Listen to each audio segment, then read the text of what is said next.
กันเลยค่ะพี่น้องไปกันเลยหลังจากที่ห้าวล่างเรียบร้อยแล้วเนาะค่ะไปกันเลยไปขัวบักพริกกันเลยค่ะเทลงหม้อค่ะอันนี้สิเป็นหม้อของห้าวเนาะค่ะแล้วก็สิเทน้ำตามจักหน่อยเพราะว่าห้าวสิต้มลวกๆจักหน่อยแล้วน้ำแห้งแล้วก็ขัวเลยค่ะสีได้สุกมันสีได้บ่ใหม่จ้าถ้าห้าวขัวเลยมันห่อนโพดมันก็สีใหม่เนาะค่ะห้าวสีตั้งไฟ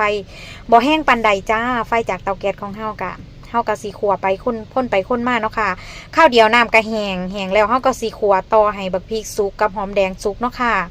ขัวไปขัวมาเห็นบอเริ่มสิมีกลิ่นหอมแล้วค่ะพี่น้องเฮาก็คนไปคนมาแล้วตอนนี้ก็ใกล้สีสุกแล้วค่ะหอมบักพริกหอมแดงแล้วก็สุกเรียบร้อยก็มาเทลงโคกไว้เนาะค่ะเอาพักไป1 ต่อค่ะพักกระเพาะของเฮาเตรียมไว้กะข้างหม้อต่อเลยจ้าแล้วเฮาก็สิมาอันลวกเฮ็ดเข็มทองของเฮาเฮ็ดเข็มเฮากับสีลวกเอาเนาะค่ะบ่ต้องใส่น้ำหลายเด้อค่ะใส่น้ำจักหน่อยเพราะเป็นออเจาะเพราะว่าเฮ็ดเข็มก็มีน้ำอยู่แล้วเพราะว่าพอเฮ็ดสุกเฮ็ดก็สิมีน้ำออกมาจ้ะก็เลยบ่ได้ใส่น้ำหลายเนาะจ้าก็คนไปคนมาจักหน่อยแล้วเฮาก็สิใส่รสดีลงไปจักหน่อยเพิ่มความนัวความแซ่บแล้วเฮาก็นั่งท่าจักข้าวคนไปคนมาแล้วเฮ็ดเข็มของเฮาก็ใกล้สิสุกแล้วเฮาก็สิเอากุ้งที่เฮาเตรียมไว้มาเนาะจ้ากุ้งนี้เฮาแกะไว้หลายมื้อแล้วผักของเฮาก็สุกเรียบร้อยปิดเตาแก๊สค่ะเหลือแต่น้ำพริกกุ้งของเฮาเนาะค่ะ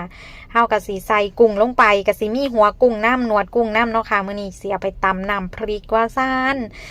มีหัวกุ้งน้ำสิได้แซ่บๆค่ะ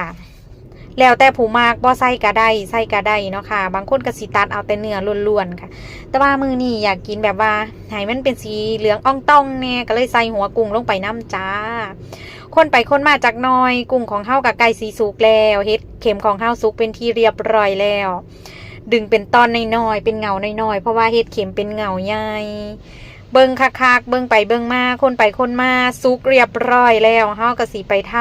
ำไปลงมือปนเห็ดกันเลยนะจ๊ะปนเห็ดเข็มใส่กุ้งหรือว่าน้ำพริกกุ้งใส่เห็ดเข็มนั่นเองเป็นจังไหนคะหน้าตาหอมเป็นตาแซ่บเฮากะสีใส่สากอันเก่าๆดำคือลือของเฮาตำบักพริกอยู่ในโคกไห้มันมุนอุยปุยตำไปตำมากระดอนฟงไปฟงมาเกือบเม็นฟงเข้าตาเจ้าของแต่ก็ยังใส่ความพยายามตำไปต่อจนว่าแหลกค่ะพี่น้องความสามารถของเฮากะบ่มีอย่างไรตำบักพริกอยู่ในโคกไห้มันแหลกได้แล้วเฮากับสีใส่กุ้งของเฮาเนาะค่ะเพราะว่าเฮาตักขึ้นมาสะเด็ดน้ำไว้แล้วคันบ่สะเด็ดน้ำไว้ตอนตำมันสีดอนใส่ตาหรือว่าฟงใส่ตาของเฮานั่นเอง